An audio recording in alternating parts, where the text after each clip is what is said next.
momento. Muita atenção a questões relacionadas à política, questões relacionadas à sociedade e também uma interdisciplinariedade. Busquem sempre ter isso em mente. Quando forem fazer a prova do Enem, ou quando forem fazer uma prova, um vestibular ou um concurso, procurem analisar. Hoje, a grande ideia é unir matérias afins. História, geografia, sociologia, filosofia. É muito comum a gente encontrar essas matérias de forma interdisciplinar. Então, muita atenção à interdisciplinariedade, em se tratando de história, política. Fique atento também à questão social voltada ao trabalho e também muita atenção para charges. Vai ser muito comum vocês encontrarem charges para fazer análise e interpretá-la de maneira correta, de maneira coerente. Vamos lá então ao nosso primeiro texto, Condições de Vida e Trabalho. Acompanhe a leitura comigo. Historicamente, as condições de vida e trabalho do homem sempre foram muito diferentes, dependendo de maneira muito forte do contexto político em que esse povo estava inserido. A situação econômica e também religiosa também sempre foram fatores determinantes, ou seja, galerinha, as condições de vida e trabalho do homem sempre foram muito diferentes. Se pararmos para pensar e iremos fazer uma análise sobre isso, basicamente eu quero que vocês compreendam o seguinte: ao longo da história da humanidade, do estilo de vida das pessoas, as condições de trabalho também passaram por mudanças. Vale a pena destacar que a grande característica da sociedade moderna hoje, que é o sedentarismo. E o que seria o sedentarismo? Seria a pessoa que se fixa em um lugar e realiza poucas atividades físicas. O homem ele era nômade, ou seja, migrava de lugar em lugar em busca de alimento. Uma grande mudança aconteceu quando ele se tornou sedentário. Para se tornar sedentário, é interessante analisarmos a seguinte situação. Ele dominou a agricultura e dominou a pecuária. Ou seja, antes disso, ele simplesmente migrava de lugar em lugar. Então, a primeira grande mudança que aconteceu no estilo de vida do homem foi dominar a agricultura, dominar a pecuária. A partir desse momento, ele passa a se fixar em um determinado local. Daí por diante, mais mudanças estão por vir no contexto da vida social, político e econômica das sociedades. Importante também a gente ressaltar aqui a questão religiosa. A questão religiosa ela esteve presente na vida e organização de vários povos, de várias civilizações. Desde as civilizações mais recuadas na história até as modernas e contemporâneas, a religiosidade ela esteve presente na forma de mitos, na forma de divindades ou até mesmo na forma de pessoas que se intitulavam ou eram intitulados como deuses. Então, essa questão religiosa ela também foi sempre muito forte, muito presente no dia a dia, no cotidiano, no que diz respeito à organização das sociedades. Então, muita atenção a esses pontos. As primeiras sociedades, de maneira geral, o homem que era nômade deixa de ser nômade e se torna sedentário ao dominar pecuária e agricultura, e ao longo do tempo as civilizações com maior produção de alimentos têm condições de ampliarem e assim sucessivamente. Em seguida vem a organização política, vem a organização social, vieram as leis, e tudo isso que foi dando forma à sociedade mais parecida com a que nós conhecemos atualmente. As mudanças foram ocorrendo, dando forma, dando formato para sociedades parecidas com a que nós conhecemos na atualidade. Na sequência do nosso assunto aqui, acompanha comigo novamente a leitura. A escravidão esteve presente em quase todos os povos, embora a forma pela qual o elemento era escravizado variava bastante entre as diferentes nações. Ou seja, a escravidão, que foi um assunto comum, que foi uma situação comum no Brasil, não foi um caso específico do nosso país. Aconteceu em vários países, ao mesmo tempo que acontecia no Brasil, mas também vamos falar da Grécia Antiga, de povos antigos, em que a escravidão também era uma constante. O que eu quero que vocês procurem se lembrar na hora de estarem resolvendo um exercício de vestibular é a seguinte situação. A escravidão, os motivos que levaram à escravidão eram diferentes. E os modelos e regras para se escravizar também eram diferentes. Vamos analisar isso. Mas eu gostaria que vocês já prestassem atenção, já buscassem estar fazendo um mapinha mental de que nem toda a escravidão foi igual. A escravidão ela vai seguir um momento histórico, ela vai seguir um padrão cultural e ela vai estar ligada a algum fato ou fator. Muita atenção a isto. Hoje, final do século XX, encontramos ainda, ou talvez mais, gritantes diferenças como grupos vivendo oprimidos e praticamente escravizados, e no outro extremo, aqueles que dominam as mais diferentes formas. Ou seja, quando analisamos hoje a questão da escravidão, muitas vezes vem na nossa mente, hoje a escravidão não existe, mas não é bem assim. De maneira geral, ainda, infelizmente, existem alguns casos de semi-escravidão ou até de escravidão. Só fazendo uma breve reflexão, um dos conteúdos que o Enem abordou na sua redação foi exatamente as migrações de pessoas que vieram para o Brasil e tentando buscar o entendimento dos alunos com os haitianos e bolivianos que constantemente estão chegando até o Brasil. É uma questão importante, porque quando a gente se fala em Enem, quando falamos em provas de vestibular, a questão não é só você saber o fato histórico, mas sim você conseguir estabelecer uma relação do que aconteceu há 1500, há 1000 anos, há 300, há 500 anos atrás, mas estabelecer uma ponte com o que está acontecendo na atualidade. Então, de maneira geral, o que nós temos, né, uma outra característica da história, que exige do aluno, que exige do vestibulando, é saber exatamente as permanências e as mudanças. Afinal de contas, mudou ou não mudou? O que mudou? Como mudou? E o que permaneceu dentro desse processo que nós denominamos de transformação? Então, atualmente, algumas regiões do Brasil mais carentes, ainda existe o sistema de semi-escravidão ou até mesmo de escravidão mesmo. Basicamente, vocês têm que entender e analisar esse contexto de uma forma mais ampla. Entender a escravidão no seu período, né, de 1500, 1700 e assim por diante, e entender também a escravidão nos dias de hoje. E basicamente o que eles cobram é uma reflexão. Será que hoje ainda existe sistema de escravidão? Em alguns casos é possível afirmar que existe ainda escravidão ou semi-escravidão no nosso país. E para fazer um paralelo dentro dessa análise e discussão da escravidão, é possível analisar também que criou-se uma grande separação, uma grande diferença entre uma minoria de pessoas que executam trabalhos inferiores e que geram uma classe de trabalhadores, uma classe de pessoas de condição econômica inferior, e também gerou uma classe de pessoas superiores, uma pequena classe de pessoas que dominam a economia, que dominam o setor econômico, financeiro do país, da cidade, dependendo aí da sua área de influência.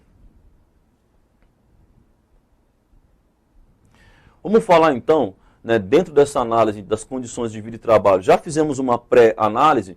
Agora vamos entrar em assuntos que eu dividi por tópicos para que a gente possa elencar uma sequência mais coerente, uma sequência mais exata de informações no que diz respeito às condições de vida e trabalho. No primeiro tópico vamos analisar dos escravos na Grécia e em Roma. O que eu quero que vocês entendam é a seguinte situação. Na Grécia Antiga e na Roma Antiga foram duas regiões, né, ou duas cidades-estados gregas, são duas cidades-estados, onde o que elas tinham? Também tinham um sistema de escravidão. Obviamente que tem muito mais coisa, muito mais informação sobre Esparta, sobre Atenas, sobre essas cidades aí. Mas nós vamos dar uma resumida para que a gente possa focar a questão das condições de vida e trabalho. Então, tanto Grécia quanto Roma, as duas tinham um sistema de escravidão. Só que tem uma diferença. A Grécia, de maneira geral, ela tinha os seus escravos, né, mas que tinha um tratamento um pouco melhor do que em Roma. Ou seja, os escravos gregos, eles partilhavam de alguns direitos, de alguns benefícios. Em geral, na Grécia Antiga, eram escravizados as pessoas que ficavam endividadas e não tinham condições de pagar as suas dívidas. De maneira geral, era assim que funcionava o sistema de escravidão. Em contrapartida, em Roma, a situação era diferente. Em Roma, e só para a gente analisar, para a gente compreender, o Império Romano, que foi um dos mais grandiosos da história, ele se inicia numa pequena região denominada Península Itálica. Eram os etruscos, uma tribo nativa que vivia na região, e a partir de alguns acordos, ela deu início ao processo de expansão, inicialmente para se defenderem das invasões externas, mas no segundo momento, né, o desejo de ampliar o seu território acabou se tornando maior. Roma, então, começa a sua expansão territorial, objetivando principalmente controlar e dominar o mar Mediterrâneo. Tem uma famosa frase histórica que diz que o mar Mediterrâneo se tornou um lago dos romanos, ou seja, o mar inteiro passou para o controle, passou para o domínio de Roma. Mas o que tem isso a ver com a questão da escravidão? Dentro desse processo de expansão territorial, Roma, ela acaba, nesse processo de expansão, ela acaba dominando tribos que estavam no seu caminho. Para dominar todo o entorno do Mediterrâneo, ela precisava invadir sistematicamente e continuamente várias tribos de povos que ali viviam. E isso foi feito. Roma, ela tinha pretensão de expandir território, então ela simplesmente pegava uma tribo, invadia e assim sucessivamente, invadindo áreas e mais áreas. E nesse processo de invasão, ocorria então a escravidão em Roma. O processo de escravidão em Roma era geralmente feito das cidades que eram invadidas. Invadiam a cidade, dominavam e boa parte da população que não era morta, que não era eliminada, era escravizada.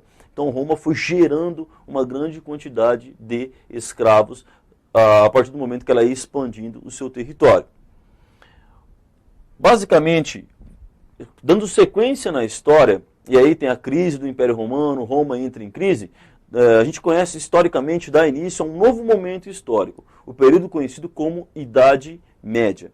Na Idade Média, a figura central, ou seja, aquela figura que consegue gerar uma grande quantidade de poder em suas mãos, é conhecido como os senhores feudais. E quem são os senhores feudais? Os senhores feudais são grandes proprietários de terras, que basicamente se unem, né, ou seja, que se fecham em um determinado local, para poder mandar e controlar a região. Mas o que tem a ver a escravidão dentro desse contexto? Nesse contexto da Idade Média, eu quero que vocês analisem e compreendam que o senhor feudal, como ele tinha a posse da terra, ele não trabalhava. Então ele tinha aqueles que trabalhavam para eles, que eram chamados, no caso, de servos. Qual que era a obrigação do servo? A obrigação do servo era trabalhar para manter a propriedade funcionando. Imagine uma grande fazenda autossuficiente, que não precisava comprar nada e vender nada para ninguém. Ela produzia o necessário para o seu alimento. Essa é a Idade Média, esse é o sistema feudal. Dentro desse conceito, o senhor feudal, a sociedade era dividida em senhor feudal, existiam os cavaleiros e existiam os servos. Senhor feudal, dono da propriedade, cavaleiros responsáveis por manter, cavaleiros responsáveis pela segurança, e no terceiro momento, o servo, que era o responsável por trabalhar e manter o senhor feudal e manter os cavaleiros. Nesse sistema, nós não costumamos dizer que é um sistema de escravidão diretamente dizendo, mas em geral era como se fosse uma semi-escravidão, porque o servo tinha que trabalhar para o senhor e pagar algumas taxas. Na realidade eram várias taxas que tinham que ser pagas para o senhor feudal. Era um sistema de semi-escravidão. Mas o servo se sujeitava a trabalhar para o senhor feudal principalmente porque ele tinha medo das invasões dos povos que não faziam parte daquele contexto. Ele se sujeitava porque ele tinha segurança dos cavaleiros e do senhor feudal. Em contrapartida, ele realizava sua atividade trabalhando e mantendo a estrutura econômica do local. Ainda mais adiante na história, nós vamos falar aqui, e final da Idade Média ou baixa Idade Média, nós temos as grandes navegações. Dentro desse processo das grandes navegações, a América foi descoberta.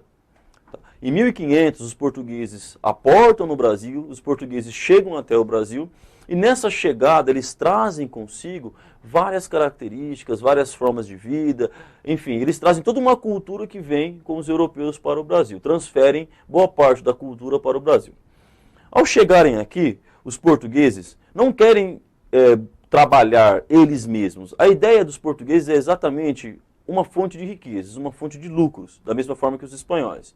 Então, no primeiro momento, o que eles vão fazer para poder extrair? A primeira grande riqueza extraída em grandes quantidades da América foi o pau-brasil. O pau-brasil foi extraído em grandes quantidades. Só que para retirar esse recurso da floresta, eram utilizados no primeiro momento a mão de obra indígena.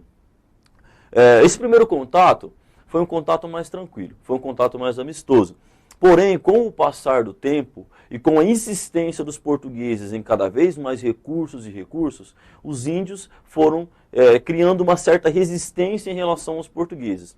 Só que essa resistência dos índios vai gerar conflitos entre índios e portugueses e muitos vão ser mortos. É importante a gente citar que, com a vinda dos portugueses para o Brasil, vieram também os jesuítas. E da vinda dos jesuítas para o Brasil, a intenção clara da Igreja Católica era catequizar novas almas, trazer mais pessoas para a Igreja. Nesse processo de trazer novas almas para a Igreja, muitos índios foram catequizados. Há quem diga que dentro dessas missões, que assim eram chamadas, as propriedades organizadas e administradas pelos padres jesuítas, eram chamadas de missões. Nas missões, os índios trabalhavam para os padres. E com o passar do tempo, os chamados bandeirantes, eles invadiam essas missões para capturar esses índios que já eram mais amistosos, que já eram mais simpáticos à cultura portuguesa. Então, novamente, um novo sistema de escravidão que se iniciava no Brasil, no primeiro momento, a escravidão indígena. Mas nós vamos ver que esse sistema não vai funcionar como os portugueses queriam, ou como os portugueses gostariam. Porque os índios, eles eram muito arredios, fugiam com facilidade, eles não tinham o hábito de ficarem ali trabalhando para os portugueses. Isso faz parte da cultura indígena. O nativo da terra, ele estava, ao contrário do que muitos imaginam, criou-se uma cultura que diz que o índio é preguiçoso. Na realidade, ele tinha o necessário para aquele dia, então ele buscava o necessário para sobreviver. No outro dia, buscava-se mais. Não tinha o conceito ainda de capitalismo ou o conceito de estocar alimentos. A questão dele era a sobrevivência dia após dia. Eles, então, em geral, não aceitavam muito bem a escravidão. Com isso, o Brasil, os portugueses, eles buscavam passaram buscando uma nova alternativa. Afinal de contas, quem nós vamos trazer para que possa suprir essa mão de obra indígena que não está funcionando como os portugueses gostariam? É então que eles começam a pensar na ideia de trazer escravos negros para o Brasil, da África. Mas vale a pena ressaltar que os portugueses já tinham experiências em escravizar negros na própria Ilha da Madeira, na costa africana. Ou seja, eles já tinham uma experiência de colônia na região, já tinham negros que tinham experiência no trabalho com o campo na região. Então eles transferem esses negros, uma parte desses negros para o Brasil, e aí, com o passar do tempo, milhares e milhares de negros foram vindo para o Brasil para suprir essa necessidade da mão de obra escrava no Brasil. Essa questão da escravidão no Brasil é uma questão assim, bem ampla, bem complexa, mas de maneira geral, esses escravos vão tentar resistir, e é importante também a gente salientar isso. Os escravos negros que vieram da África para o Brasil, eles não foram completamente pacíficos, ao contrário do que muitos imaginam. Eles sim lutavam, eles buscavam suas liberdades, eles lutavam contra a escravidão, como nós vamos ver em outros movimentos aí adiante. Mas de maneira geral, eles não queriam ficar como escravos. Alguns eram mais passivos, outros lutavam, muitos morreram tentando fugir, até que pressões internacionais, principalmente da Inglaterra e o Brasil, pressão da elite que começa a mudar a sua mentalidade, em 1889 vai acontecer a abolição da escravatura no Brasil. Resultado de pressão internacional, resultado de uma parte da elite brasileira que não aceitava mais a questão da escravidão. Vale a pena ressaltar, eles não tinham dó dos escravos. Eles simplesmente começaram a enxergar a sociedade e a economia de uma forma diferente. Eles passaram a ver o trabalhador não como aquele que só trabalha, mas eles passaram a ver o trabalhador como um potencial comprador, ou seja, alguém que pudesse consumir. Por isso que Inglaterra e uma parte da elite começam a mudar essa visão em relação ao escravo e vai culminar em 89, com a abolição da escravatura. Só que esse processo para o Brasil vai ser um processo lento. Vai começar em 1801 algumas leis pressionando o Brasil, que só vai terminar em 89. Com a abolição da escravatura no Brasil, damos início a um outro processo histórico brasileiro. E que processo histórico seria esse? A vinda dos imigrantes, a introdução da mão de obra imigrante para o Brasil. Ou seja, como o fim da escravidão, era necessário substituir essa mão de obra. Afinal de contas, os grandes fazendeiros não iam para o campo trabalhar. Eles necessitavam de uma mão de obra que viria para suprir essa necessidade de trabalho no campo. É então que começam a vir grandes levas de imigrantes europeus para o Brasil. italianos, holandeses, espanhóis. Nós temos então a vinda desses imigrantes europeus que chegam até o Brasil com o intuito, com o desejo de chegar, encontrar um pedaço, trabalhar, comprar o seu pedaço de terra e fazerem a vida aqui no Brasil. Japoneses também vêm em grandes quantidades para o Brasil para suprir essa necessidade. Mas vale a pena destacar, a mentalidade dos portugueses, ela ainda estava presa à ideia da escravidão. Então esses imigrantes que foram chegando até o Brasil foram tratados como semi-escravos, ou seja, eles foram tratados de maneira rude, foram tratados de maneira ruim. E muitos deles acabaram fugindo dessas propriedades, muitos colocavam fogo, ateavam fogo ao café, muitos fugiam para as cidades.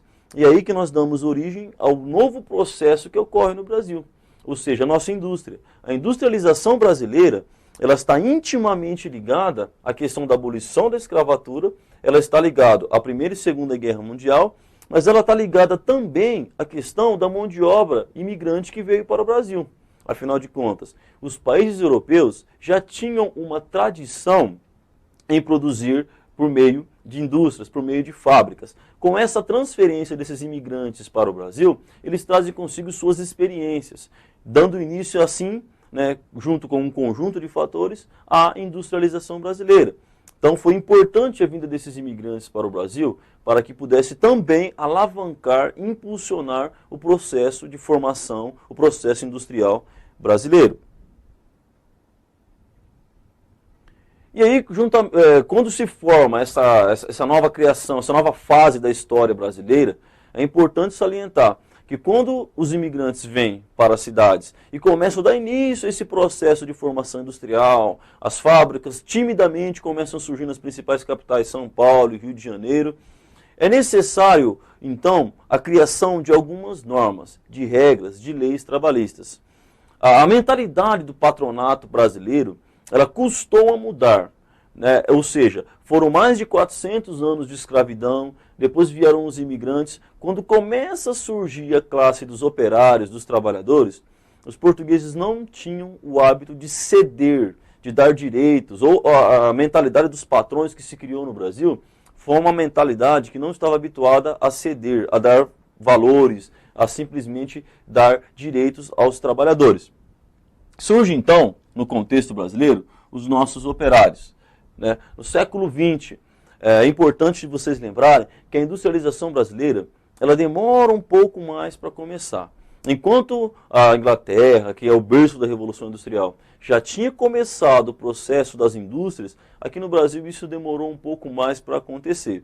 E quando acontece, quando os imigrantes vêm para o Brasil, eles já estão habituados a uma rotina de trabalho na Europa, mas também a alguns direitos que os europeus também haviam já dado para esses trabalhadores.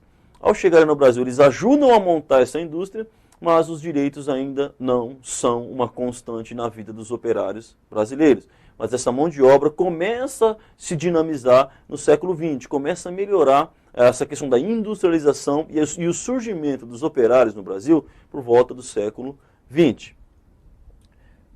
Conquista e ampliação dos direitos trabalhistas. Obviamente, como já citei aqui, era necessário, junto com a criação das fábricas, implementar direitos e leis trabalhistas. Direitos esses que os operários não tinham. Eram comuns horas extenuantes de trabalho, horas e horas e horas de trabalho, muitas vezes sem uma remuneração à altura. Eram comuns até castigos físicos dentro das fábricas, dentro das indústrias. Então era uma situação bastante complexa. Os trabalhadores, dentro dessa pressão que eles vinham sofrendo dos patrões, que eles vinham sofrendo da classe, daqueles que eram os diretores das empresas, passaram a buscar melhores condições de trabalho. Ou seja, eles passaram a reivindicar melhores condições.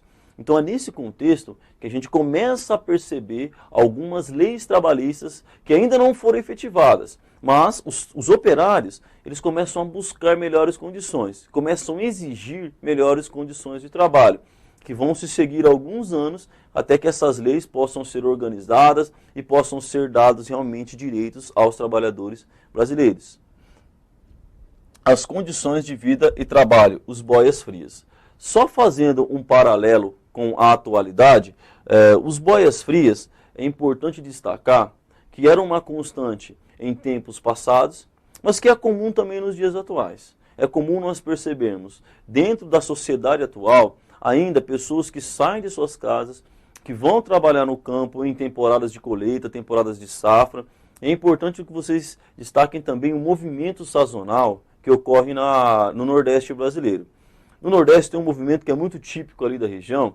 Quando a seca começa a tomar conta da caatinga do Nordeste brasileiro, é como muitas pessoas saírem do sertão nordestino, irem para o litoral, fazer algum emprego ali, e quando eles têm notícia de que começa a chover, eles voltam novamente para o sertão.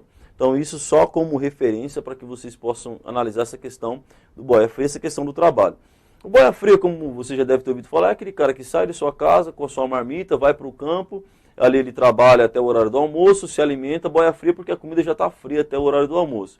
Mas é um trabalho que evoluiu, de certa forma, no Brasil. Os boia-frias, eles não tinham direitos nenhuns, eles não tinham condições nenhum, as condições de sobrevivência e trabalho deles eram precárias, eram muito ruins. Com o passar do tempo, muitas empresas foram obrigadas, no campo também, a ceder mais direitos, a ceder mais benefícios e melhorar as condições de vida desses trabalhadores. Então, de maneira geral, hoje, existe ainda regiões que não respeitam os direitos dos trabalhadores, mas algumas propriedades rurais, alguns donos de propriedades, eles passaram a agregar direitos e condições melhores de vida e trabalho para as pessoas no campo. Vale a pena a gente destacar também aqui, que os operários europeus, no período da Revolução Industrial, só fazendo um breve retrocesso aqui, os trabalhadores brasileiros, é importante que vocês lembrem o seguinte: nesse processo de mudança, nesse processo de busca por melhores condições de trabalho, em 1930, assume o governo no nosso país um homem chamado Getúlio Vargas. E quando Vargas assume o poder no Brasil, quando ele assume a presidência do Brasil, é importante que ele faz uma série de mudanças. Ou seja, Vargas, ele ficou conhecido por ter um governo popular, mas também por introduzir leis e direitos trabalhistas. Então, os direitos do trabalho realmente começam a tomar forma no Brasil pós 1930. Ou seja, quando Getúlio Vargas assume o poder, ele passa a criar e implementar leis trabalhistas. E muitas delas estão vigentes até hoje. Algumas com uma alteração ou outra, mas em geral, férias semanais remuneradas, a questão do fim de semana remunerado, enfim, a jornada mínima de trabalho. Então são medidas que foram tomadas por Getúlio Vargas e que vão ser importantes para criarem uma melhoria das condições do trabalho no Brasil. Voltando então à questão dos operários europeus no período da Revolução Industrial. Como eu já citei aqui, o país que deu origem à chamada Revolução Industrial foi a Inglaterra. Foi na Inglaterra que surge a Revolução Industrial. Mas surge como? Mas surge por quê? A Inglaterra foi um país que, como outros da Europa, teve as suas colônias. E ela explorou bastante os recursos naturais e as riquezas de suas colônias. Ao longo dos anos, a Inglaterra ela foi acumulando riquezas. E a Inglaterra tinha um ponto importante. Ela comercializava com Portugal e comercializava com Espanha. Ou seja, Portugal explorava o Brasil e esse ouro que ia para Portugal, que vinha do Brasil, acabava indo para a Inglaterra por meio do comércio. Na Espanha era a mesma coisa. Então, de maneira geral, a Inglaterra ela se diferenciava dos demais países europeus porque ela conseguia ir ao longo do tempo acumulando mais e mais riquezas. Chegou um determinado momento em que ela tinha o que era necessário para dar início à chamada Revolução Industrial, que foi a produção a partir de máquinas. Ela tinha dinheiro para que pudesse fazer isso, ela tinha muita mão de obra, porque a Europa está passando por mudanças, muita gente começa a migrar do campo e vão para a cidade, então ela tinha dinheiro, ela tinha mão de obra, e outra característica extremamente importante que a Inglaterra também tinha, que era os recursos minerais. A Inglaterra tinha muito carvão mineral e tinha muito minério de ferro, os elementos fundamentais para o surgimento da Revolução Industrial. Então foi o primeiro país a começar a produzir em grandes quantidades por meio de indústrias, por meio de fábricas. Só vale a pena ressaltar que a primeira máquina criada para a produção em larga escala foi o tear mecânico, para a produção de tecido. Daí para frente novas máquinas foram sendo criadas, foram sendo implementadas. Mas e as condições de vida e trabalho na Europa durante a Revolução Industrial? Não diferente do que acontecia no Brasil, eram comuns também na Europa condições de trabalho muito precárias. Eram comuns crianças de 6, 7, 8 anos trabalharem nas fábricas. Eram comuns também horas de 12, 13, 14 horas de trabalhos por dia, muitas vezes com uma remuneração muito ruim. Mulheres e crianças ganhavam bem menos do que um homem. Então, de maneira sintética, a situação dos trabalhadores no início da Revolução Industrial eram bem difíceis, eram jornadas de trabalho, né, bem extenuantes. Com o passar do tempo, alguns movimentos vão começar também a reivindicar melhores condições de trabalho na Europa, inclusive na Inglaterra, e ao longo do tempo os ingleses não vão ter outra opção a não ser também ceder a melhores condições de trabalho, criar uma jornada mínima e melhorar as condições de vida e trabalho dos operários dentro dessas fábricas. É importante ressaltar que a Revolução Industrial ela é um marco histórico, porque ela dá início ao surgimento de uma classe que não existia, que é a classe dos operários. Os operários, então, só começam a existir, essa classe dos trabalhadores, dos operários. É importante que vocês saibam que ela começa com a Revolução Industrial. Então, até a Revolução Industrial não existiam operários. Daí por diante surge uma nova classe e também surge um novo padrão, surgem novos modelos de vida, surge nova angústia. Então, só uma questão importante para vocês aqui é entender que a sociologia, que também está unida aí com algumas questões de história, ela surge também nesse período. A mudança é tão complexa na vida e no estilo das pessoas durante a Revolução Industrial que surge uma nova área do conhecimento que é a sociologia. Conquista e ampliação da cidadania. Agora, finalizando essa ideia da questão do trabalho, vamos falar um pouquinho, né, da cidadania, da conquista e da ampliação dessa cidadania. Só para darmos um pontapé inicial, o que seria exatamente a cidadania? Procure entender a cidadania como um direito do cidadão. Cidadão é uma questão que hoje, quando a gente fala em cidadão, para nós aqui no Brasil, né, cidadãos são todas as pessoas que nasceram aqui no Brasil e têm os direitos garantidos por lei. Mas é importante ressaltar, e é isso que nós vamos analisar daqui para frente, o conceito de cidadania mudou. Ele nem sempre foi o que ele é hoje. Isso é interessante, vocês estarem entendendo como que se deu esse processo, como que ocorreram as mudanças, até que se chegasse a um conceito mais ou menos formado na atualidade. Vamos falar então, vamos fazer uma leitura de um pequeno trecho de texto que vai, né, dar maior luz aí para o nosso conteúdo. Nas antigas civilizações, nas civilizações clássicas, na Idade Moderna e Contemporânea, uma luta sempre tem ocorrido. A luta do homem contra os preconceitos, contra as diferenças econômicas, contra todas as injustiças que caracterizam o nosso mundo. Ou seja, desde que o homem começa a se organizar em grupos, ou seja, desde tempos muito antigos, né, desde lá do período conhecido como pré-história, que é antes da história escrita, quando o homem começa a se organizar em grupos, a sociedade passa a mudar. E essas mudanças elas vão desencadear processos, obviamente, sempre mudança gera alguns conflitos. Então, ao longo da formação das sociedades, quando o homem passa mesmo a viver em grupo, alguns conflitos começam a acontecer. E muitos desses conflitos vão contribuir para melhorar as condições de vida dos grupos sociais. Mas, em geral, é isso. O homem começa a viver em grupo, começa a ter divergências, diferenças, e aí é um passo para algumas disputas e rivalidades que vão acontecer ao longo do processo. Ou seja, desde que a sociedade começa a viver em comunidade, é necessário criar normas e leis para que possa controlar o ímpeto humano e o desejo, né, do ser humano.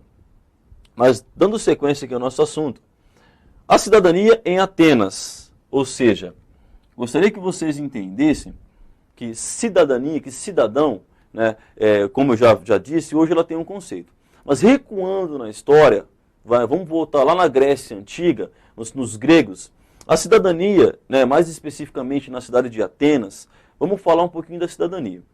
Em Atenas, o cidadão era o filho de pai e mãe ateniense, nascido em Atenas.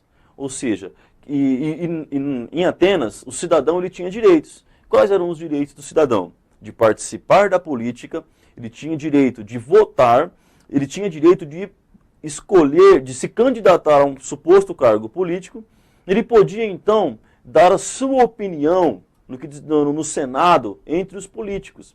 Mas para isso ele precisava ser filho de pai e mãe ateniense e nascer em Atenas.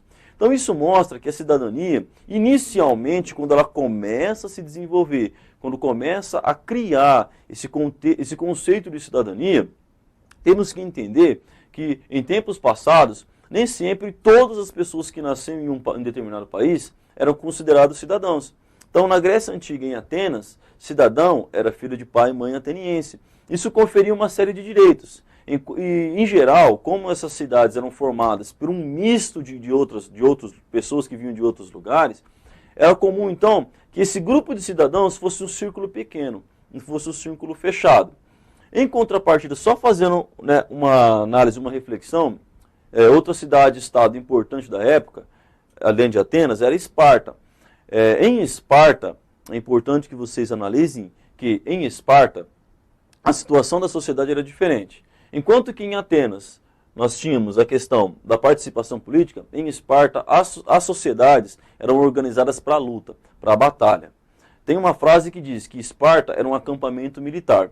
Então a questão em Esparta era a seguinte: não tinha muita questão da participação política da cidadania. A sociedade ela era organizada e a sociedade tinha como principal objetivo a luta, a batalha. Desde criança os jovens já eram educados para trabalhar, já eram educados para que pudessem partir para o campo de batalha, para que pudessem lutar mesmo. Com o passar do tempo, a questão da cidadania, ela também começa a passar por mudanças. De uma cidadania que ela é fechada, que ela é excludente na Atenas, na Grécia Antiga, para uma cidadania que começa a ganhar mais contorno. É só importante salientar que aqui, no nosso caminho histórico aqui, eu pulei da Grécia Antiga já para a Revolução Francesa. Porque durante a Idade Média, a cidadania, ela basicamente, as pessoas, elas tinham uma estrutura mais hierarquizada, uma estrutura mais rígida, que era formada pelo que a gente já disse, que era o servo, que era o senhor feudal, que era o cavaleiro. Então era uma estrutura diferenciada, em que a cidadania ou a participação cidadã ou política não tinha grande espaço de discussão nesse ambiente, por ser uma situação de rigidez hierárquica, de situação que era muito improvável uma mudança na hierarquia. Então a cidadania ela perde um pouco o seu brilho, ela perde um pouco a sua discussão na Idade Média. Terminando a Idade Média, iniciando um novo momento da história, a gente entra na história no período moderno. E a Revolução Francesa, que ela começa em 1789, foi um importante momento da história da humanidade. Ela aconteceu na França, mas os seus reflexos, como iremos ver aqui, se espalharam pelo mundo inteiro. Então, de maneira geral, o que tem a ver a Revolução Francesa com a cidadania? Para vocês entenderem, a Revolução Francesa foi uma revolta que ocorreu na França, que se inicia em 1789, mas ela se inicia principalmente por quê? Ela se inicia porque os franceses estavam cansados de como era feita a divisão social, de como era estruturada a sociedade na França. E como que era essa sociedade na França? Era dividida em primeiro, segundo e terceiro estado. Primeiro estado era formado pelo clero, ou seja, pessoas da igreja. Segundo estado era formado pelos nobres, que eram os condes, duques, viscondes e aí sucessivamente. E o terceiro estado era formado por povo e burguesia. A Revolução Francesa, então, ela acontece, ela é organizada pelo terceiro estado. É interessante analisarmos que hoje a burguesia ela detém o controle econômico e também o controle político de muitos lugares, inclusive do nosso país. Mas inicialmente, quando a burguesia se forma, lá no final da Idade Média, que é lá que ela surge, a burguesia, no final da Idade Média, eles não tinham tanto poder assim. A escalada que a burguesia vai iniciar até chegar ao poder político, ela vai se iniciar no final da Idade Média, quando ela consegue o controle econômico. Então, a primeira grande conquista da burguesia é a economia. Eles conseguem controlar a economia.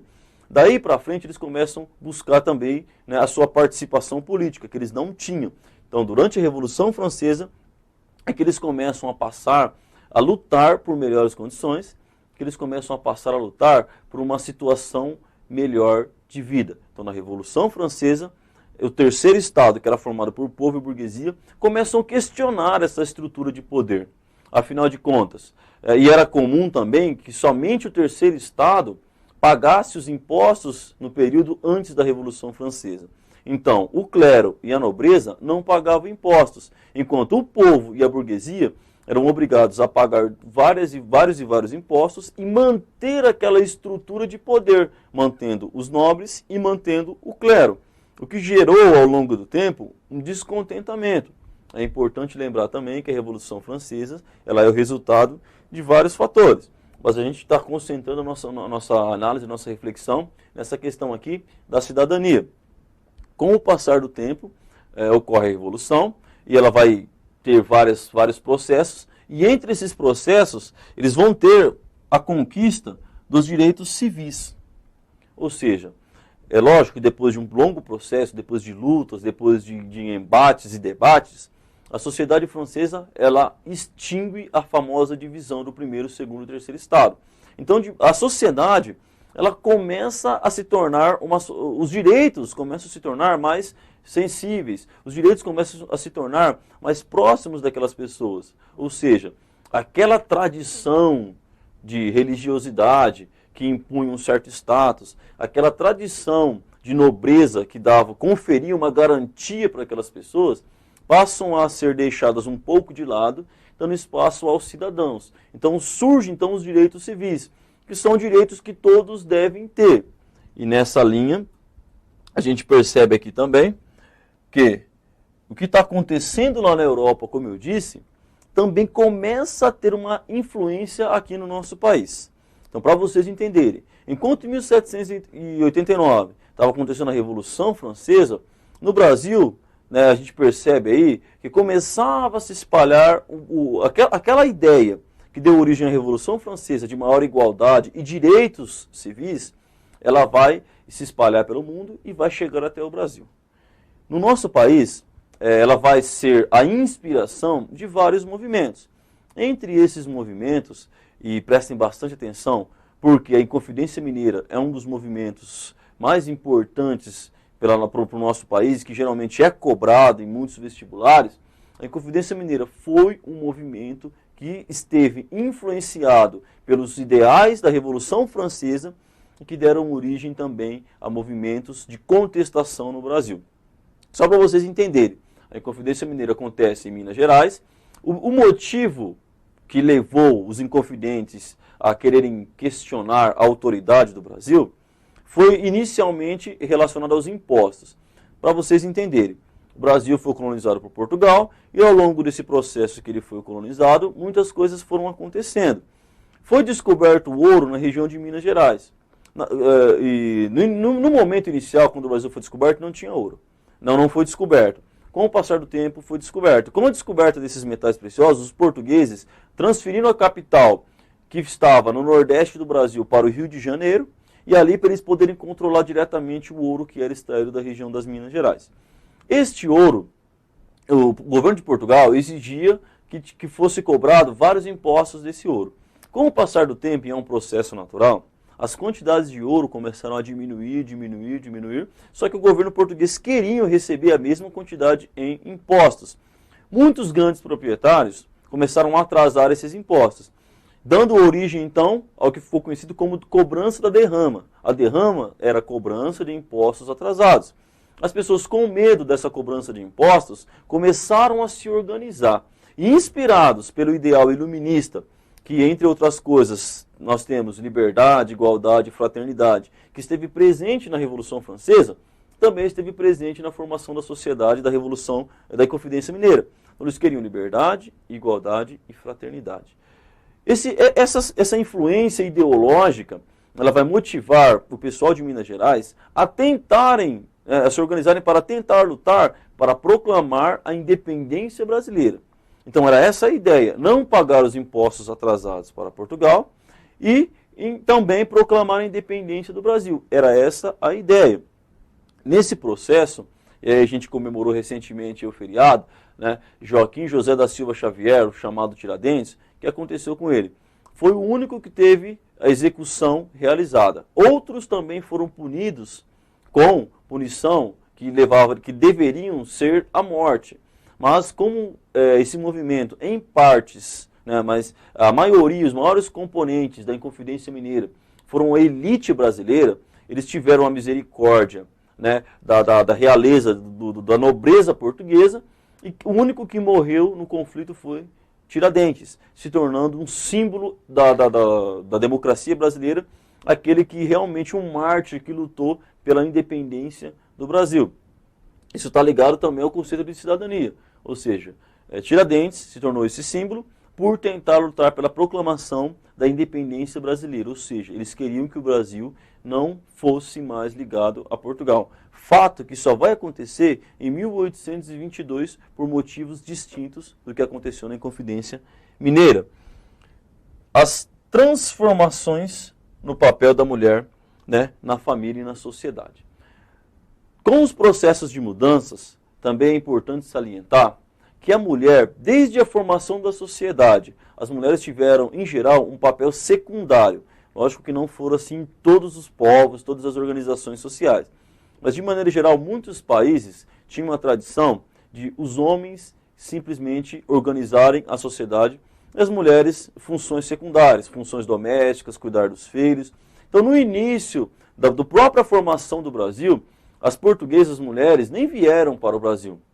Vieram só homens. Depois de um longo processo e de uma exigência da própria Igreja Católica, é que as mulheres começam a vir para o Brasil. E a obrigação delas eram afazeres domésticos. Vale a pena lembrar que era uma sociedade patriarcal, ou seja, o pai ele determinava como ia ser organizada a sociedade, a família, né? Ele determinava com quem a filha iria se casar e muitas vezes esse casamento estava ligado a algum benefício econômico. Ou seja, vamos unir a minha riqueza com a riqueza de uma outra pessoa, então vamos casar os nossos filhos. Em geral, os casamentos eram acordos econômicos. Ao longo do tempo, ao longo do processo, as mulheres foram ocupando, foram buscando garantias, foram buscando alcançar o seu espaço. Espaço esse que é bem recente, ou seja, a mulher ela só vai ter direito de voto em 1933, ou seja, também durante o governo de Getúlio Vargas, as mulheres vão passar a ter direitos. As eleições já aconteciam no Brasil há anos atrás, mas a mulher ainda não haviam conquistado o direito de participar da política. Então, ao longo do tempo, e hoje, basicamente, é possível perceber que as mulheres elas têm uma grande participação no mercado de trabalho e até mesmo nas lideranças políticas do nosso país, mas ainda falta algumas conquistas. É comum ainda muitas mulheres sofrerem preconceito em algumas grandes empresas, mas foi um processo longo e hoje a situação das mulheres em relação ao trabalho melhorou de maneira considerável. E a gente continuando nessa linha, né, dos direitos que foram sendo conquistados, nessa formação da cidadania, vamos analisar nas lutas contra o preconceito e a discriminação. Conquistado, então, o direito feminino, o direito das mulheres, a sociedade ainda, ela tinha ainda uma característica, e ainda tem de maneira meio disfarçada, mas é comum a gente perceber ainda que existe bastante hoje, preconceito e discriminação. Algumas classes consideradas inferiores, elas ainda sofrem muito para alcançar o seu espaço social, o seu espaço de trabalho. Para vocês entenderem, quando os portugueses aqui chegaram e começam a analisar o nosso país sobre o olhar deles, sobre o olhar do português, sobre o olhar do colonizador, eles vão analisar da seguinte forma: o índio vai ser considerado preguiçoso e o negro vai ser considerado burro. Ou seja, cria-se uma ideia de superioridade dos europeus, uma superioridade dos portugueses. E com relação às mulheres não é diferente, mas surge então a necessidade de criar melhores condições para esses grupos que é muito comum nós não vermos negros, mas principalmente, sobretudo índios, ocupando cargos importantes, seja na política, seja na sociedade. Hoje, a situação passa por uma mudança, mas o processo histórico nos mostra que esses grupos sociais que sofreram muito preconceito, que sofreram extermínio, que é o caso de índios e negros, ainda precisam lutar para alcançar o seu espaço na sociedade. Então, analisem historicamente. Todo um processo desde a vinda dos negros, desde a forma da colonização do Brasil, desde a utilização desse índio como mão de obra, todo um processo se seguiu e ainda algumas coisas precisam ser melhoradas, algumas coisas precisam ser criadas no que diz respeito ao direito à cidadania. Ainda durante a Revolução Francesa, pós-Revolução Francesa, foi criada então a Declaração Universal dos Direitos Humanos e dos Cidadãos. Era necessário então que se criasse um conjunto de normas, regras, que poderiam ser aplicadas não somente na Europa, mas no mundo inteiro.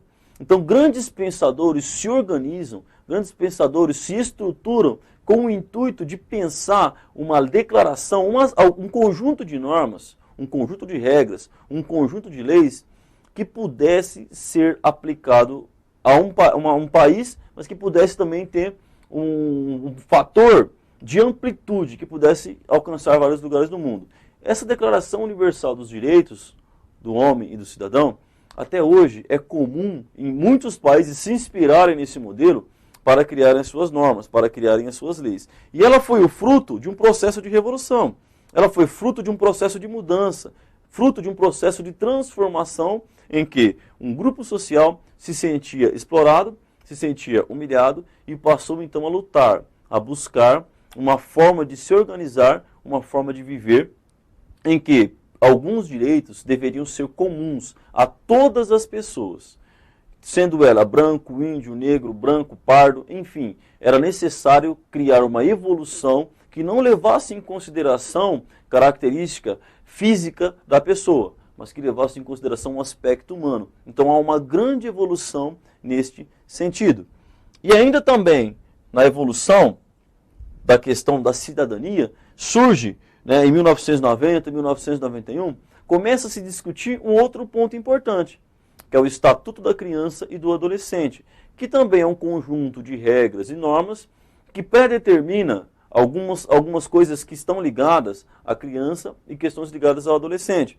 Fiquem atentos que é comum, quando nós percebemos na mídia alguma coisa relacionada a algum jovem que se envolveu em homicídio, que se envolveu em assalto com mão armada, eles discutirem a questão da redução da maioridade penal, ou seja, hoje pode ser encarcerado em um presídio comum pessoas acima de 18 anos. Menores de 18 anos têm que ser encarcerados na Fundação Casa, que é um sistema de tratamento diferenciado.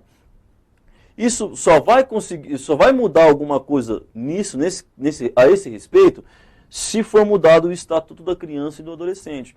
Porque da mesma forma que os direitos do homem e do cidadão é um conjunto de regras, o Estatuto também é.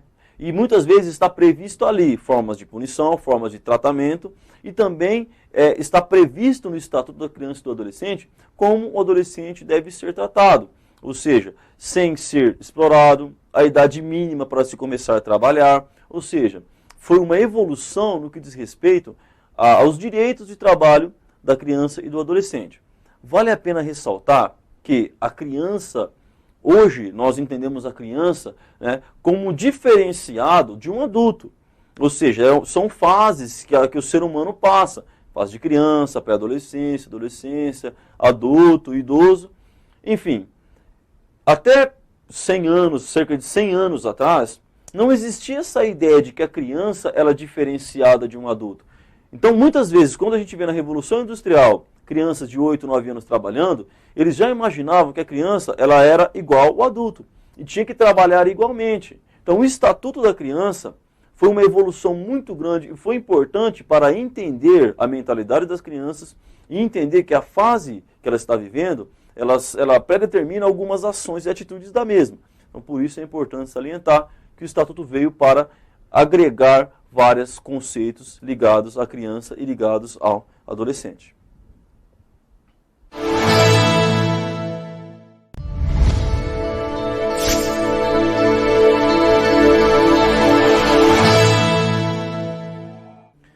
Bom, pessoal, continuando aí a nossa análise histórica, saindo um pouco daquela análise da cidadania que nós já falamos, vamos analisar agora a expansão do capitalismo, agora vamos falar sobre um outro enfoque, sempre pensando no seguinte: teoricamente, na escola, nós estamos acostumados a analisar a história, idade pré-história, história, idade média, antiga, moderna e contemporânea.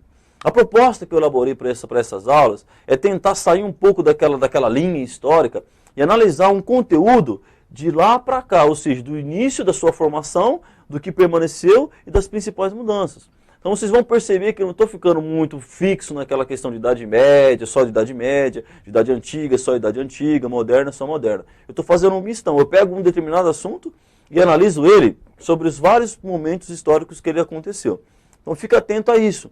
Os principais vestibulares hoje estão tentando introduzir um método diferente, uma forma diferente de analisar o conteúdo e que vai ser legal, vai ser bom para vocês quando estiverem estudando. Não ficarem fixos em um momento específico da história, mas sim conseguir analisar como um conjunto de fatos e informações.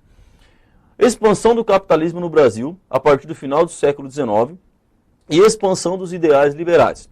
Como já falamos, os ideais liberais, ou o liberalismo, que influenciou vários lugares no mundo, vários povos, entre outras coisas, a gente costuma dizer que o iluminismo e o liberalismo são teorias que estiveram presentes em vários lugares no mundo e instigaram e estimularam mudanças, estimularam processos, estimularam lutas em vários lugares, em vários ambientes do mundo. No caso do Brasil, no século XIX, é importante salientarmos que muita coisa estava acontecendo.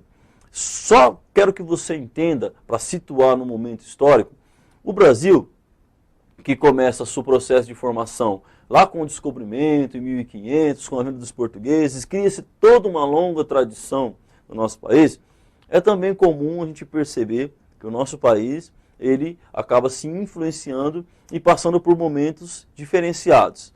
Pós-1931, no período de 1931 em diante, nós conhecemos como período regencial, que foi também permeado por algumas revoltas chamadas de revoltas regenciais.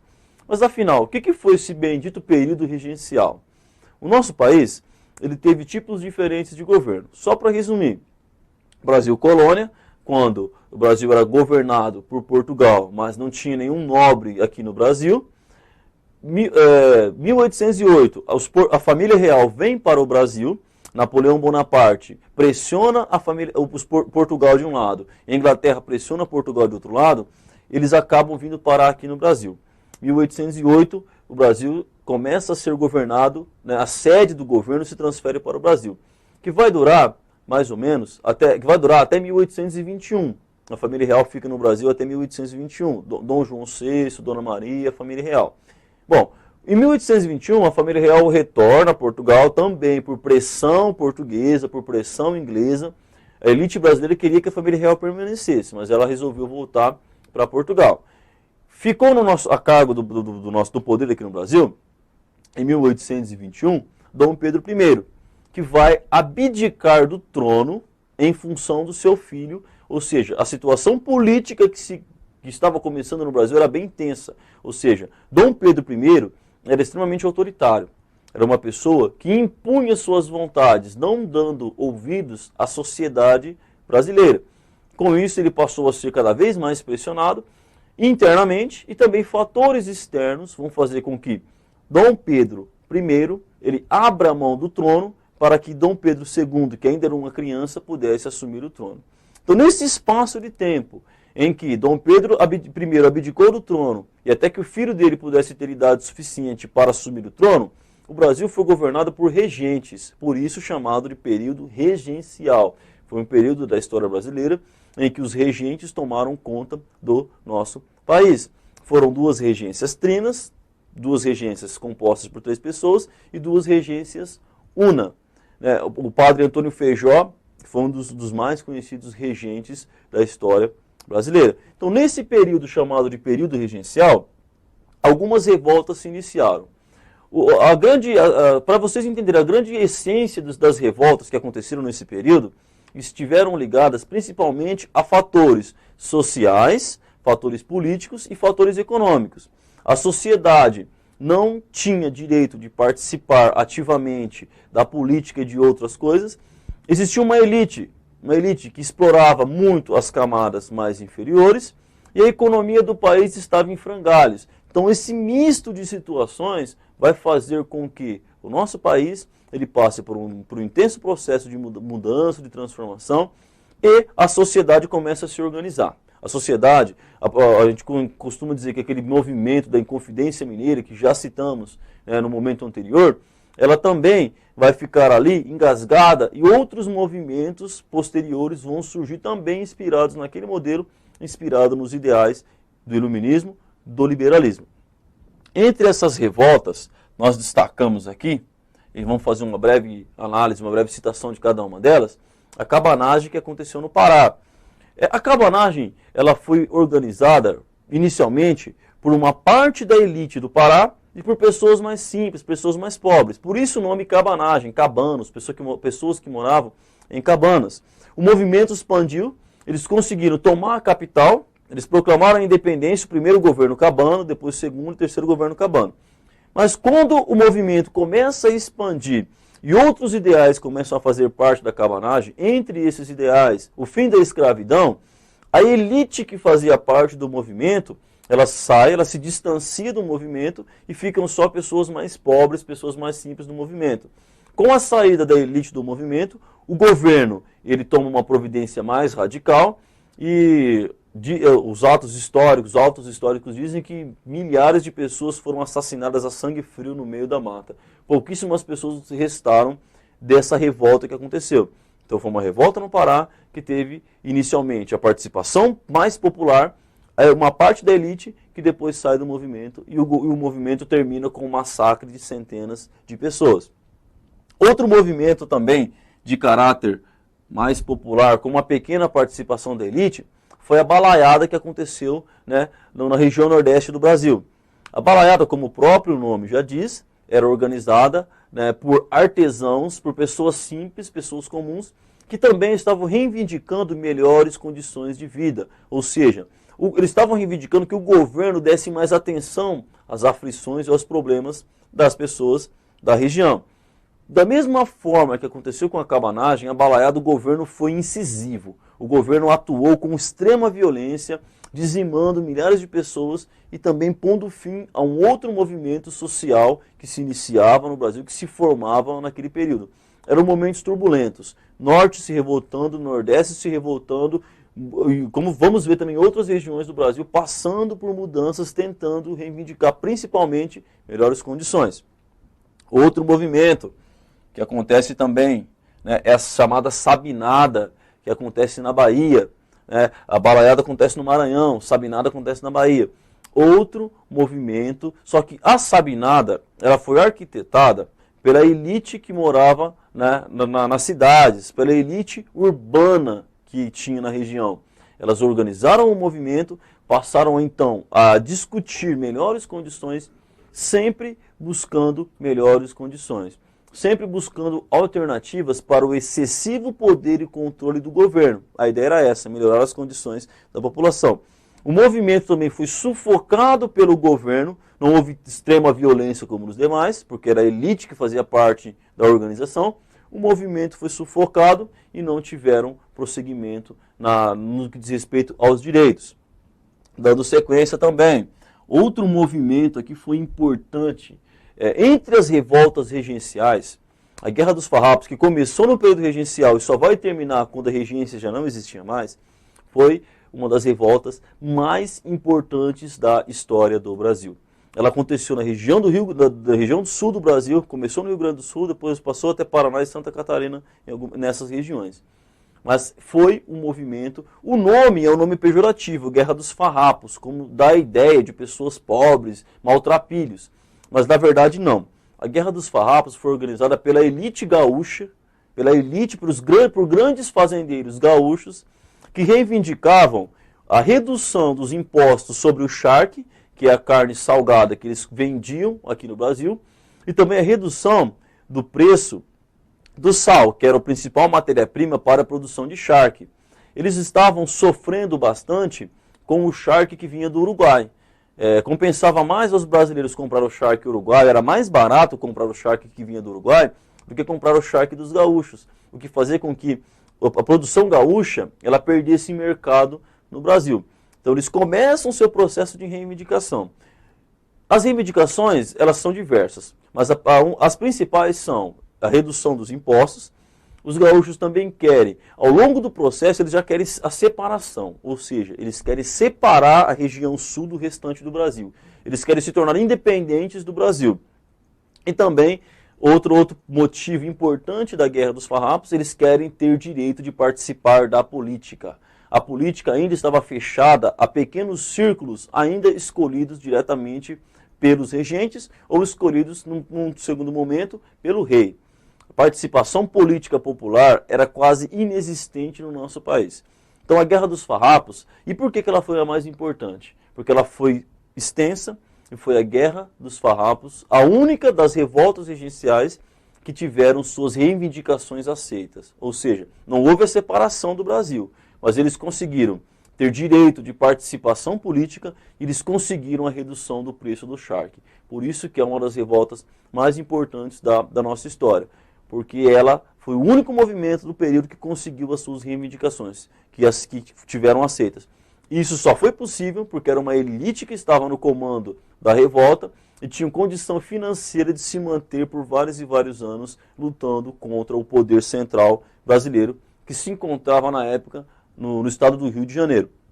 E outro movimento também importante das revoltas regenciais foi a Revolta dos Males ou Revolta dos Malês, que aconteceu também na região nordeste do Brasil, aconteceu na Bahia também.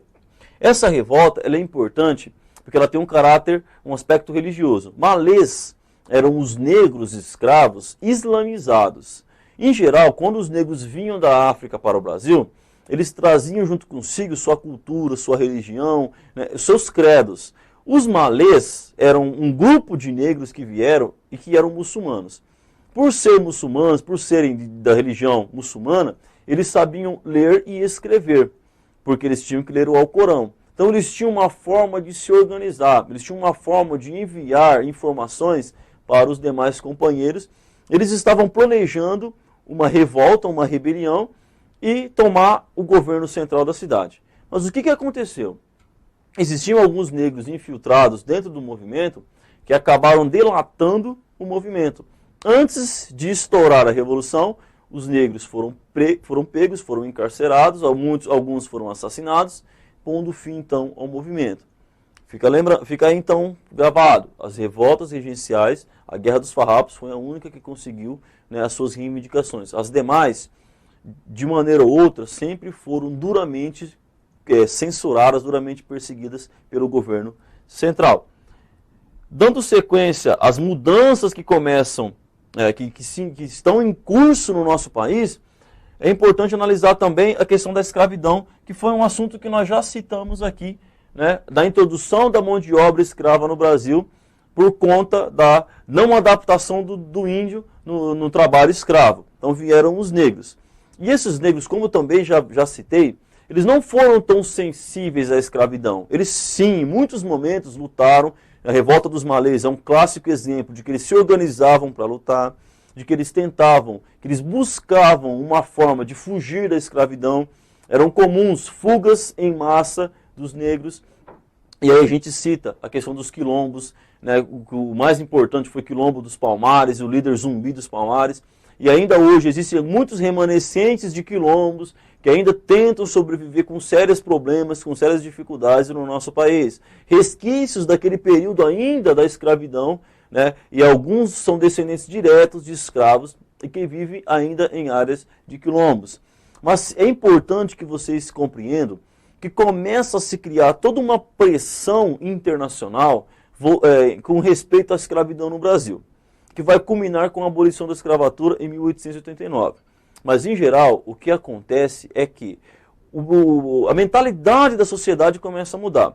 A Inglaterra, ela via o negro como um mercado consumidor. Ela via o negro como um potencial comprador, como alguém que poderia consumir.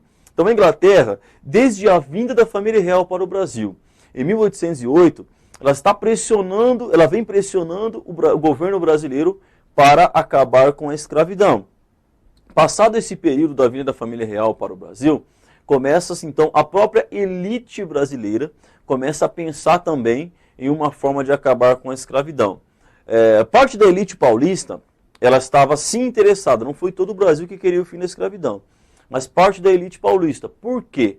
Porque ela imaginava que se acabasse a escravidão e pagasse um salário não para os negros, mas para os imigrantes, era possível aumentar a produção. Porque um negro que não recebe pelo trabalho, não é possível você melhorar e aumentar a produção. Não tem como você exigir um aumento de produção. Então eles imaginavam. Então a escravidão começa, a abolição da escravatura, começa a ganhar maior contorno, maior forma, principalmente porque pressão internacional, principalmente da Inglaterra, não por dó dos escravos, mas por ver no negro um potencial mercado consumidor, e a mentalidade de uma parte da elite brasileira também começa a ganhar força.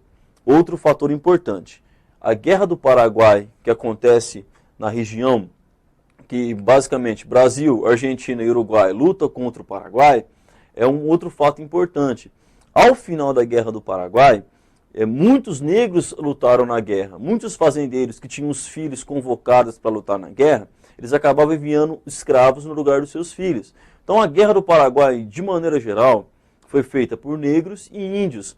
Ao retornarem vitoriosos da Guerra do Paraguai, muitos negros voltaram a ser escravos. Então criou-se, né, uma antipatia do exército em relação à elite que queria a escravidão.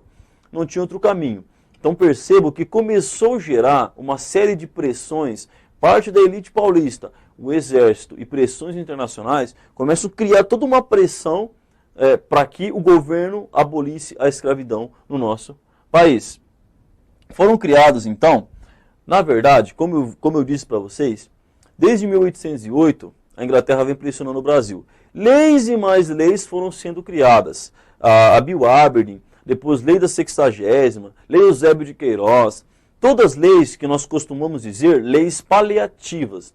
Só para vocês terem uma ideia, a lei do ventre livre, todo escravo nascido após uma determinada data seria livre. Porém, ele ficaria com a mãe até uma certa idade e ele teria que trabalhar até os 20, 22 anos de idade, porque ele tinha consumido alimento dentro da fazenda. Então, na prática, essa lei não funcionava.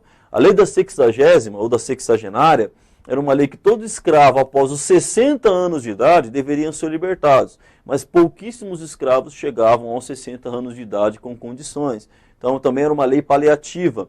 É importante destacar que essas leis elas foram utilizadas pelos fazendeiros que tinham algum escravo com algum problema de saúde, que tinha perdido algum membro ou que estava com sérios problemas de saúde, eles davam uma carta de alforria para esses negros e davam a liberdade, que não produziam, ou seja, ao invés de alimentarem esse negro, eles deixavam eles a sua própria sorte. O fato da abolição só vai se consumar em 1888. Dom Pedro II, sabendo que as pressões estavam aumentando, estava em viagem pela Europa e deixou a responsabilidade a cargo de sua filha, Princesa Isabel. Com algumas poucas palavras, ela assina a Lei Áurea, pondo fim à escravidão no nosso país. Com o passar do tempo, a gente percebe, é importante salientar que 88 aboliu-se a escravidão no Brasil. Em 89 ocorreu a proclamação da República Brasileira, em 1889. Para vocês entenderem, o governo brasileiro, Dom Pedro II, vinha sofrendo grandes críticas, né? E, em geral, nós costumamos dizer que teve 3 grandes motivos que levaram ao desgaste da monarquia e da consequente abolição e da consequente proclamação da República Brasileira.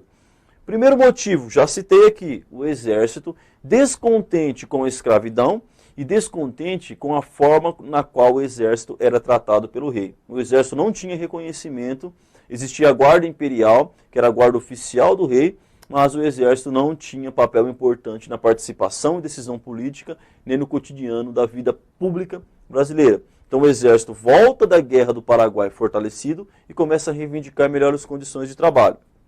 Outro fator importante é a questão que vai ser um desgaste da monarquia com relação à Igreja Católica. Ocorre na Europa durante o processo de unificação da Itália. Só para vocês entenderem. Na Idade Média, a Europa era toda dividida em pequenos feudos. Alguns países conseguiram acabar com a divisão em feudos e criar países unificados. Portugal foi o primeiro e na sequência vieram outros países. Porém, 2 países demoraram mais para unificar, para fazer esse processo de unificação, Alemanha e Itália. A Itália, dentro desse processo de unificação, ela conseguiu inicialmente unificar a região norte e a região sul. No meio do território italiano estava o patrimônio da Igreja Católica, dividindo literalmente a parte norte e a parte sul da Itália. Neste processo, como enfraquecimento, quem simplesmente controlava, quem dava segurança para a Igreja Católica era o exército francês. O exército francês tem que sair por causa de conflitos envolvendo a Inglaterra em outro local e simplesmente a área fica desprotegida. Os portugueses, os italianos, então têm a chance de invadir e tomar boa parte da terra que era católica. Como consequência, boa parte dos que participaram no processo de unificação italiano, que causou a perda de várias e várias terras da Igreja Católica, quem esteve participando também foi a maçonaria. No Brasil, a maçonaria era uma instituição forte, era uma instituição grande, importante. Inclusive, Dom Pedro II, ele era o grão-mestre, que era o cargo maior da maçonaria no Brasil. A Igreja Católica, com esse sentimento de rancor em relação à maçonaria, proíbe que todos os católicos participem da maçonaria no Brasil. Dom Pedro II, que tinha uma aliança muito forte com a Igreja Católica, decide não aceitar a imposição da Igreja, continua participante da maçonaria e gera um desconforto e um atrito com alguns bispos que estão no Brasil. Gera novamente um atrito. Então ele já está desgastado por causa da questão do exército, ele sofre um outro desgaste ligado à questão religiosa e à Igreja Católica. Para culminar na queda da monarquia no Brasil, na queda do Império, a gente cita então a questão, né, que pôs fim, que selou o fim da monarquia no Brasil, que foi a abolição da escravatura. Uma parte da elite brasileira ela queria a abolição, mas boa parte do Nordeste, principalmente o Nordeste brasileiro, não queriam o fim da escravidão. E com a abolição da escravatura, eles se sentiram prejudicados. Dom Pedro II não tinha mais como se manter no poder. Perdeu as suas 3 bases de apoio. Perdeu o exército, perdeu o apoio da Igreja Católica, perdeu parte da elite nordestina de outras regiões, que culminou com o fim da monarquia brasileira em 1889. Uma citação breve aqui, né, do conteúdo. Porém, a conquista de melhores condições de vida, ou direito a uma participação política, tem sido fruto de uma luta constante e continua a nos desafiar para que o direito do cidadão temos hoje seja de fato uma realidade. E aí a gente entra naquela questão, na análise do direito dos cidadãos. Ou seja, quem tem direito? Quem são os verdadeiros cidadãos? A gente percebeu que ao longo do processo, que ao longo da história do nosso país, e nós percebemos que vários grupos foram compondo a sociedade. Vários grupos, vários atores foram sendo causadores e formadores da cultura atual do Brasil. Mas que, como foi mencionado, ainda existem alguns problemas do que diz respeito à participação política, do que diz respeito à participação como cidadão de alguns grupos. De maneira geral, gostaria que vocês entendessem que melhorou bastante, que houve um grande progresso no que diz respeito à participação dos cidadãos, mas muito ainda precisa ser feito. Mas de maneira geral, historicamente, nós percebemos que foi um longo caminho, que foi um longo processo, e ainda há algo ainda que parte da questão cultural para que possa gerar mais melhorias para o nosso país. Sempre é comum a gente perceber no Enem ou em outros vestibulares questões ligadas a esse fato da cidadania. Como ela foi sendo construída, como ela foi sendo organizada, quais as mudanças, quais as permanências. Então fiquem atentos a esses pontos aí quando estiverem analisando alguma questão de vestibular ou do Enem. O Enem, mais especificamente falando, ele trabalha muito nessa linha, muito nessa questão social, de mudança, questão de permanência que foram ocorrendo e que dá início desde a formação do nosso país e das influências externas até a atualidade. Bom, é isso aí, pessoal. Agora vamos lá no Brasil republicano, uma outra análise, uma outra reflexão que vai ajudar a gente também aí a compreender um pouco da nossa história. O Brasil republicano, só para a gente analisar, para a gente compreender, o nosso país, ele, como já citei, já mencionei, passou por alguns processos, algumas transformações, e basicamente o período de república, o período democrático do Brasil é um período relativamente novo, relativamente recente. A república que foi proclamada em 1889 passou por duas interrupções, que foram dois períodos de militarismo no Brasil, dois golpes que foram dados. Então vamos fazer uma análise aí, né, desse processo da formação até que chegasse a democracia, mais ou menos da forma como nós a conhecemos. Movimentos populares no início do século XX, a revolta da vacina e a revolta da chibata. Então vamos analisar que para começar esse processo, para começar essa análise do republicanismo no Brasil, dois movimentos que ocorreram no Rio de Janeiro foram muito importantes e posteriormente vão ajudar na formação do nosso país. Revolta da vacina e revolta da chibata. Para vocês entenderem, o Rio de Janeiro, né, sob o governo de Pereira Passos, começa a passar por algumas transformações. E essas transformações dizem respeito ao sanitarismo, à higiene que não era das melhores no Rio de Janeiro. Eram muito comuns epidemias de tifo, cólera, dengue. Então era necessário criar uma forma de melhorar, né, de higienizar a capital brasileira. E tinha outro motivo também. Estava acontecendo na Europa um movimento chamado Belle Époque, ou Bela Época, em que a Europa estava aproveitando de todos os recursos que estavam explorando de suas colônias, estavam gastando. Então tinham belas avenidas, bares, cafés, existia uma vida cultural efervescente na Europa. E o Brasil gostaria de copiar esse modelo, esse estilo de vida.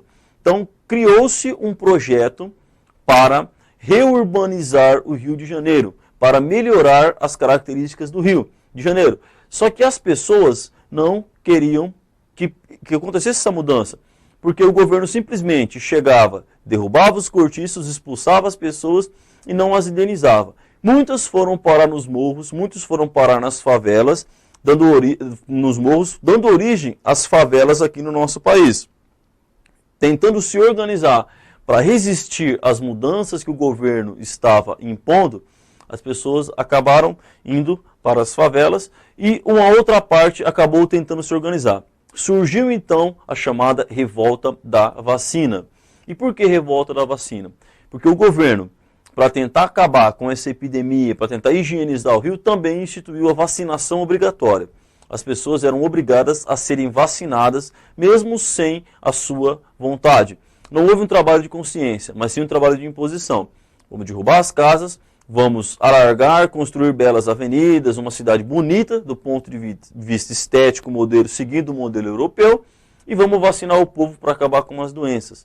O povo se revoltou, se manifestou, mas não houve, as reivindicações não foram aceitas. De imediato, o governo recuou, as pessoas se acalmaram, mas novamente eles colocaram o seu projeto foi dado sequência. Os principais líderes da revolta da vacina foram expulsos no Acre, foram mandados lá para o Acre, que era uma região que tinha sido comprada pelo Brasil. Outra revolta importante também do período, que também vai mostrar essas divergências sociais, esses conflitos sociais que estavam em curso no Brasil, é chamada revolta da chibata. Como já mencionamos, a escravidão foi uma parte da história do Brasil. E nos navios, os negros que faziam parte, que trabalhavam como marinheiros, que tinham função de marinheiros, em geral os negros tinham trabalhos subalternos, tinham que trabalhar na cozinha ou na limpeza. Era muito raro um negro conseguir um alto posto dentro da marinha brasileira. E tinha um outro fato que incomodava bastante os marinheiros, que era a forma com a qual eles eram castigados. Em geral, os castigos eram castigos físicos, mas tinha um castigo que era rejeitado pelos marinheiros, que eram as chibatadas. Tem um determinado ocorrido no navio, onde um marinheiro, ele, por estar embriagado, ter se envolvido em uma briga, ele é punido com 250 chibatadas. E essas chibatadas geralmente eram feitas no convés do navio, toda a tripulação presente, e ocorria assim a punição. Depois, Marcelino Rodrigues, que foi o grande símbolo da revolta da chibata, depois dessa punição, os marinheiros se revoltaram para lutar contra os castigos físicos. O principal líder, o almirante negro, acabou sendo preso após o final da revolta. O governo simplesmente acenou com as reivindicações, mas não cumpriu. Com o movimento se acalmado, Marcelino, né, o Almirante Negro, foi preso, foi expulso foi preso em um manicômio e posteriormente acabou morrendo na miséria. Mas é importante destacar que depois da revolta da chibata não houve mais as chibatadas como forma de punição. Então foi um avanço que se iniciou com uma revolta dos marinheiros. Outro fato importante foram os períodos totalitários, ou seja, o totalitarismo foram períodos em que o governo ele era altamente centralizado, era altamente controlado. No nosso país, nós costumamos citar a ditadura implantada em 1964, ou seja, o Brasil passa por um golpe militar, passa por uma ditadura militar em que o exército assume todo o controle político do Brasil, todo o controle, né, econômico do Brasil por meio de um golpe. Então essa situação ela acaba ficando nas mãos do exército brasileiro. Houve também, nessas mudanças sociais, né, no sentido de modernizar o Brasil, a Semana de Arte Moderna de 1922. O Brasil ainda era considerado por muitos países de fora um simples copista do modelo da forma de arte europeia, um simples copista de todo um estilo que acontecia na Europa. Então, pensando nesse contexto, alguns artistas brasileiros deram início a essa Semana de Arte Moderna, onde eles criaram artes tipicamente brasileiras. Tarsila do Amaral e tantos outros e se evidenciaram nessa época por criarem uma obra, por criarem um conceito tipicamente brasileiro. Mas o processo continua e as mudanças ainda estão em curso. Segunda Guerra Mundial e o processo de substituição da importação de produtos industrializados no Brasil. Só gostaria que vocês compreendessem que a Segunda Guerra Mundial, o nosso intuito aqui não é fazer uma análise da Segunda Guerra, é citar a Segunda Guerra como referência, até mesmo porque os alunos, em geral, eles gostam de assuntos relacionados à Primeira, Segunda Guerra Mundial. Então, em geral, a galera sempre sabe um pouco sobre esse assunto, até mesmo porque temos vários filmes que citam aí o fato. Mas, em geral, a Segunda Guerra Mundial, de maneira bem simples, aconteceu. Começou na Europa, se espalhou por várias regiões, o Brasil participou na Segunda Guerra Mundial, mas o que eu quero que vocês compreendam é a importância da Segunda Guerra Mundial para a formação da industrialização brasileira. Esse reflexo que eu quero que vocês entendam. Geralmente, o pessoal lembra que aconteceu Itália, Alemanha, Japão, lutaram contra a França, Inglaterra, depois teve a entrada dos Estados Unidos. Todo esse fato a galera sabe. Mas eu quero que vocês foquem a sua atenção agora na seguinte situação. Tanto na Primeira quanto na Segunda Guerra Mundial, os países europeus, que eram nossos principais parceiros econômicos, deixaram de enviar grandes quantidades de produtos manufaturados para o Brasil. Na Primeira Guerra, então, o Brasil se viu obrigado a passar a produzir aquilo que antes ele tinha que comprar. Com as mudanças, então, na Primeira Guerra, tem um impulso para a nossa industrialização. Na Segunda Guerra, a mesma coisa. As principais potências europeias deixam de enviar grandes quantidades de produtos para o Brasil para se concentrarem nos esforços de guerra, ou seja, produzirem armas, produzirem coisas que estejam ligadas à guerra.